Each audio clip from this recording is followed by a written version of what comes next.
नमस्कार।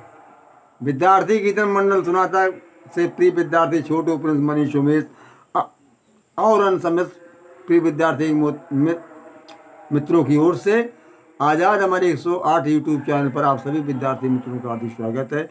तो लीजिए, अभी मैंने बताया था अगले वीडियो में कि दुर्योधन को जब वो जल समझ करके पृथ्वी पर समझता कि यहाँ थल है तो पानी वहाँ होता था, वो गिर गिर पड़ा उस पानी में। वो ऐसा इंद्रप्रस्थ बना ही था कि जहाँ पानी यहाँ सूखा मालूम पड़ता था, जहाँ सूखा वहाँ जल। तो द्रौपदी ठाका मार के हंसा। तो मैं कहता हूँ कि वाणी, मन वाणी व शरीर से किसी को कष्ट नहीं देना चाहिए। वाणी का तीर बहुत भयानक होता है, कभी निकलता नहीं है। अगर द्रौपदी ने एक कड़वी वचन न बोले हो तो शायद महाभारत नहीं होता ये। अब देखिए, दुर्योधन वापस चला आया। अब धर्मराज को हस्तिनापुर में बुलाया दुर्योधन ने निमंत्रण। अगर दुर्योधन गया था इंद्रप्रस्थ तो इन्हें भी आना पड़ा।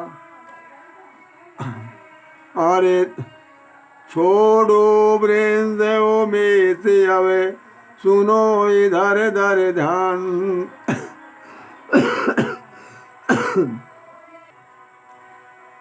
और इसके आगे की गदा करता यहाँ बखान। सुनिए आगे क्या हुआ जब धर्मराज हस्तिनापुर आए। और और धर्मराज हस्तिनापुर आए, शकुनिया बैठे थे जाल बिछाए। और कहा कहे कहाँ तक और कील कपट जुआ खिलवाया, राजबाट सब दाम लगाया। अरे कहे कहाँ तक द्रौपदी आरे, गाथा अब बढ़ चलिए अगारे। और दुर्योधन भले अवसर पाया, भ्राति दुशासन को बुलवाया। अरे सुनो भ्राते अब बात हमारी, लाओ पकड़ द्रौपदी नारी। और जाओ बात करो मत देरी, लाभ अरे जा पूरण करिए मेरी। अरे दोष दुशासन गर्भ से मन में यदि हर्षाए, इंद्रप्रस्थ की ओर आओ भागो आयुष आयुष पाए। आज्ञा पा करके भैया दुर्योधन की, और वो इंद्रप्रस्थ में आया और द्रौपदी को बुलाया। भाभी चलिए भाभी चलो शादी तुम मेरे, तुम्हें हार गए तुम्हें हार गए पति तेरे। और द्रौपदी बादिलाए स्वीकारी, आगे बढ़ी गो दुष्ट अहंकारी। अरे जबरन खींच दुशासन लाओ, माना नहीं बहुत समझाओ। अरे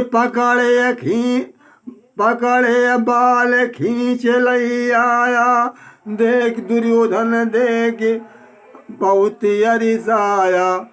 अरे कपड़े सभी अभी उतराओ, और जंघा पर मेरी बैठाओ। अरे दुर्योधन जब भजन सुनाए, तो बैठे शीश जुगाए।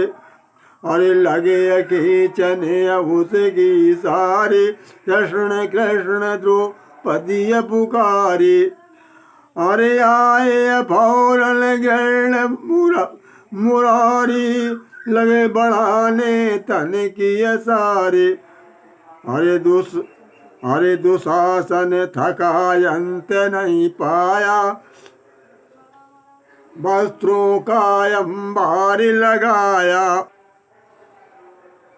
अरे थका दुशासन अंत पाया, और मोहन इतना चीर बढ़ाया, तको दुशासन हल न पाया। द्रुपद सुता ने प्रण किया, सुनिए प्रिंस उमेद, दुर्योधन के रक्त से बांधूंगा मैं केस। जो बाल खींच कर दुशासन लाया था दुर्योधन का भाई, वहीं जब भगवान कृष्ण ने उसकी रक्षा की द्रौपदी की, चीर बढ़ा करके तूने प्रतिज्ञा की द्रौपदी ने कि मैं दुर्योधन के ही रक्त से खून से अपने बालों को बांधूंगी, वरना अपने ऐसे ही बाल रखूंगी। और द्रौपदी ने अपने खुले ही बाल रखे थे, जिन्हें खुले बाल देखकर भीम और उनके पति देख करके उन्हें याद आ जाता था कि मेरी नारी के साथ अत्याचार हुआ है, क्या हुआ है। लेकिन जुआ वाली बात, किसी को जुआ नहीं खेलना चाहिए। और कैसे धर्मराज होते हुए जुआ कैसे खेल गए, क्या उसमें नियम था राजाओं के यहाँ के ये मनोरंजन के लिए खेलना। जो भी वो, अरे 12 बरस केरी बनवासा, अरे 12 बरस केर बनवासा, एक साल अज्ञात करी बासा। अरे राजपाट के तब अधिकारी, पांडव माने बात हमारी। अरे दीन 12 बरस विदाई, अज्ञातवास पुनः भेष, अज्ञातवास पुनः भेष छिपाई। 12 साल तो काट दिए, और अज्ञातवास 13वां जो था वो भेष छिपा कर रहे कि वो पहचान लिए गए, तो फिर 12 साल का वनवास होगा। अरे दुर्योधन का भी बदऊ लगाया, लेकिन उसका पता न पाया। अरे अवधपुर भाई वापस आए, समाचार दुर्योधन पाए। अरे अतिशय दुष्ट महाअभिमानी, दीन न राज कीन बेईमानी।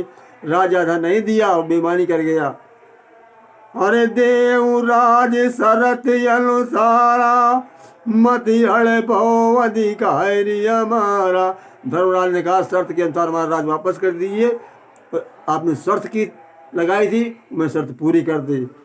अरे दुर्योधन नया दिल मानी, आगे अब बढ़ चली हुई कहानी।